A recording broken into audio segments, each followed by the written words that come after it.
हम चर्चा करने जा रहे हैं वास्तुशास्त्र के विषय में।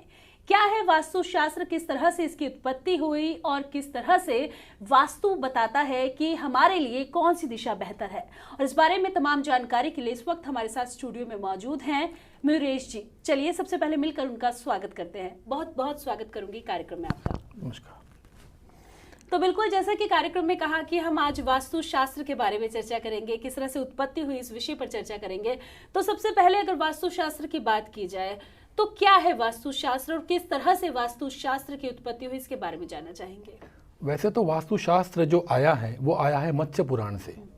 मत्स्य पुराण में ऐसा लिखा है कि एक बार शिवजी का जो युद्ध था, जो एक दानव था जिसके साथ में शिवजी युद्ध कर रहे थे, और वो युद्ध करते समय वो इतने थक गए कि उनको पसीना आ गया।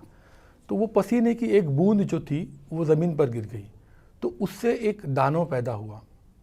तो वो जो दानव था उसको सिर्फ भूख लगती थी, जैसे कि जो हर चीज़ वो खाता था, वो युद्ध में जो भी ज़मीन पे शेष गिरा था, जितने भी दानवों के शरीर थे वो सब खा लेता है, और वो खाने के बाद भी उसको भूख लगती है।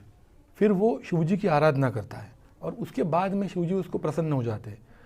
शिवजी तो ठहरे भोलेनाथ, वो ऐसे बोल देते हैं कि बस मुझे कुछ खाना है, तो मैं क्या खाऊं। तो शिवजी उसको देते हैं वरदान कि तो जो चाहे वो खा सकता है। वो वरदान पाने के बाद वो जो राक्षस होता है वो जाता है और सब मतलब जैसे धरती आकाश पाताल त्रिदेवों का भक्षण करने निकल जाता है। जब भी वो अगर तीनों लोगों का भक्षण कर लेगा तो संसार चलेगा नहीं। फिर इतने में जितने भी देवता है वो उसको रोकने के लिए वहाँ पे आ जाते हैं, और वो उसको बहुत बहुत समझाते हैं कि ये जो संसार है ये ज़रूरत है अपनी, इसको तुम नहीं भक्षण कर सकते। लेकिन वो किसी की नहीं सुनता, उसे भूख लगती है और वो खाना जाता है। कुछ समय बाद वो सारे देवता उसको पेट के बल लिटा देते हैं और उसके ऊपर खड़े हो जाते हैं ताकि वो कहीं हिल ना पाए। कुछ समय पश्चात वहाँ पे ब्रह्मा जी आ जाते हैं। ब्रह्मा जी उसे बहुत समझाते हैं कि ये तुम जो कर रहे हो ये गलत कर रहे हो, ये मत करो। तो वो ब्रह्मा जी की भी नहीं सुनता।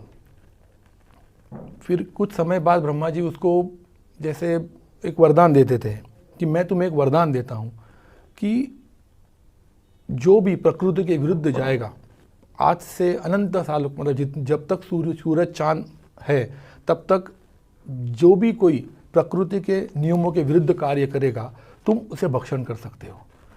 और ये बात पे वो मान जाता है, और ये बात बोलने के बाद खुद ब्रह्मा जी उसके ऊपर वास करते हैं। साथ में टोटल 49 देवता जो है उसके ऊपर वास करते हैं, इसीलिए फिर उसका नाम वास्तु पड़ जाता है जी। इस कारण आज तक अगर आप प्रकृति के विरुद्ध कुछ भी कार्य करते हो घर में, अगर जो प्रकृति का मतलब जो प्रकृति ने बोला है 5 तत्व दिए हैं, 5 तत्वों के हिसाब से अपना वास्तु बनता है, और वो अगर अपन गलत करते हैं उसके बारे में तो फिर वो राक्षस को ये अधिकार है कि वो उसको भक्षण कर लेता है।